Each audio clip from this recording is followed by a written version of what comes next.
Do you ever feel like you were bound for greatness? Executive suites and skyscrapers? Hop on a plane, don't even care where it takes you. I'd watch the tides break up along the shore. The music of nature takes my mind to the depths of the ocean floor just like an open door. Hello and welcome to Learn How to See Better. It's the only podcast out there that'll improve your vision the longer you listen. This is your host, Drew Davis, and you're listening to episode 200, and it's called Grateful for Greatness. What's up, everybody? It's Drew, and I'm grateful that you are joining me on this special episode of Learn How to See Better. Yeah, you heard that right. It's episode number 200. Says a lot without saying much, right? Or maybe saying a lot for saying a lot. But either way, just wanted to take a moment and with this episode, take a moment to recognize something that I've been up to for a little while now has actually taught me quite a bit about myself while I've been trying to teach quite a lot of other people about themselves. Pretty cool concept, right? Unexpected side benefit. We'll start with that. I think one of the reasons I'm grateful for greatness is because that greatness in and of itself has a magnetic or attractive force to it. Meaning, you ever heard the quote that says, surround yourself with others who see greatness in you, even when you don't see it in yourself. I don't know if that's anybody's quote specifically, but I've heard it or seen it posted up in places. I like the quote because what you do recognize is that there are instances where you've been the light in someone's life and helped to lift them up, right?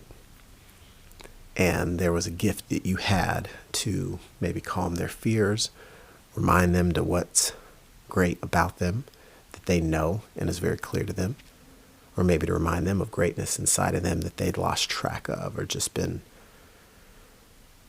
a little bit misguided about, lost touch with some of their own value and greatness. So thinking about those experiences can be a good reminder that we've all been there. We've been that light in someone else's world, and we know what it's like to be on the other receiving end of that when we need a friend or someone that's been there when we've had a moment or two that's been down. They had to be viewed as great in our world to really be able to lift our spirits up to get us out of the dumps.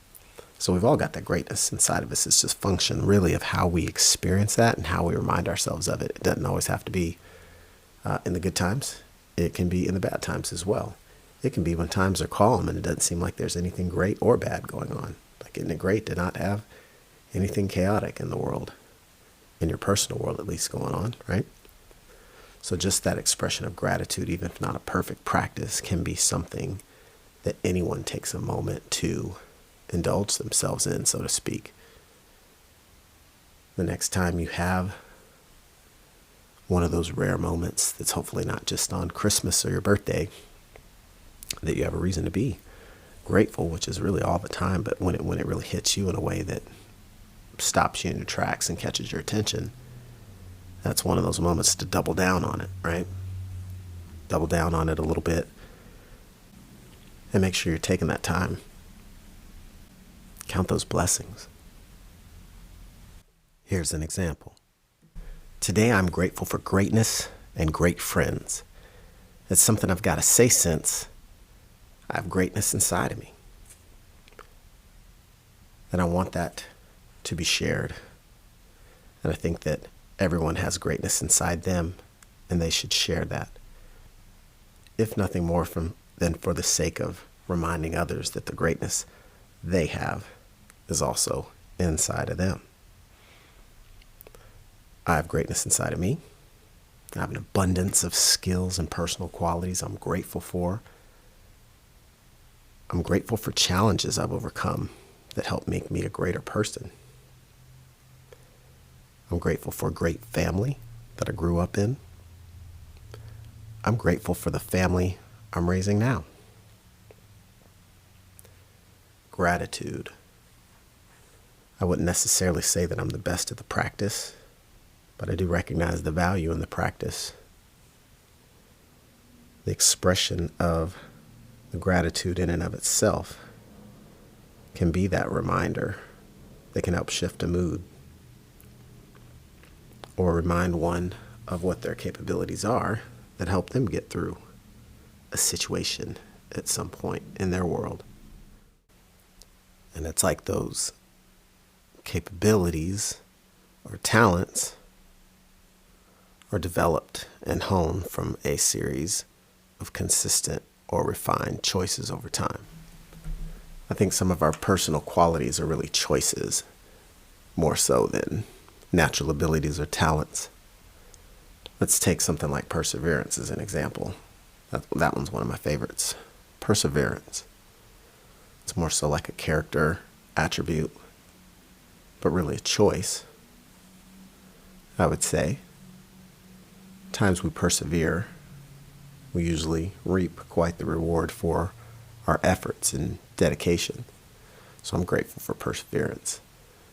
It's served me well in life thus far, and I can see that looking forward.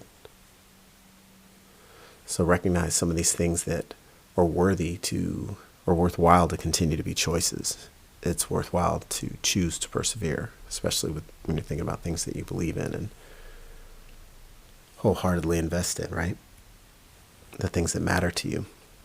And that's great. And with the change that comes all through our existence and experience in life, having some of those consistent choices like choosing to persevere, choosing to challenge yourself, choosing to take the high road, choosing to see better, see situations differently, to take a different perspective than the one you've maybe always had all the time before. Even that evolution is a form of greatness, right? Another thing to be grateful for that makes us great is that process, that ability, the ability to respond, the responsibility, and the ability to change. One of the things I'd say I'm grateful for is my ability to continue the choice of, ironically enough, the name of this podcast, Learn How to See Better. Choosing to continue learning and improving my perspective. Many times our perspectives are limited by limited experience, experience of others that might be shrouded in limitations of the results of that experience, right?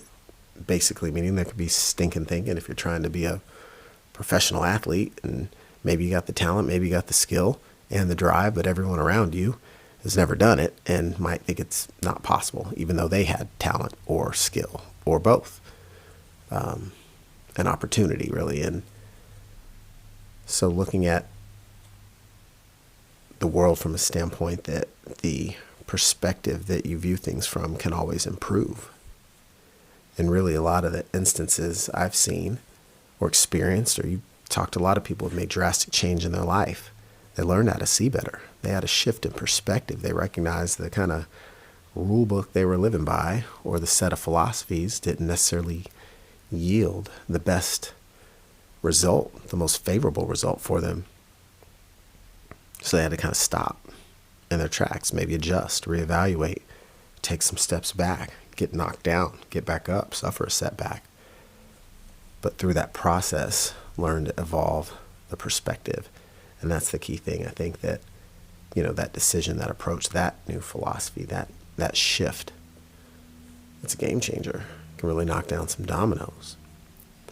And so choosing to keep learning how to see better. Yeah, grateful for that, right? Sounds a little odd coming from my standpoint, but I think that's something I'm grateful for, especially over these last couple hundred episodes. Living life, having a vast array of experiences and the way those are processed through our thoughts and how we show up in the world as a result. Yeah. Over the last few years, easy to say that perspectives can change quite a bit. And so to continue adopting that mindset of evolved philosophy and perspective, it's a good thing. Something for us all to continue to climb and ascend and keep in mind. How might you be able to learn how to see better over the next 12 months or 3 to 5 years? Imagine the compound effect, right? So I'd say I'm grateful for that for sure, for sure. Grateful for greatness and great friends. Something I gotta say, since a lot of times past, a lot of experience, and have shared a lot of good value with the world. And so for that, it's a good feeling. And we will see what the future brings in that regard. To how the method of delivery, how the scope of content and creativity changes and evolves. Looking ahead, I'm grateful for that too. So if this struck a chord with you, grateful for that. And hopefully you're grateful for the greatness that you're taking a moment to recognize in you as well. And until next time, this is your host, Drew Davis. Can't wait to see you on the next episode of Learn How to See Better. It's the only podcast out there that'll improve your vision the longer you listen.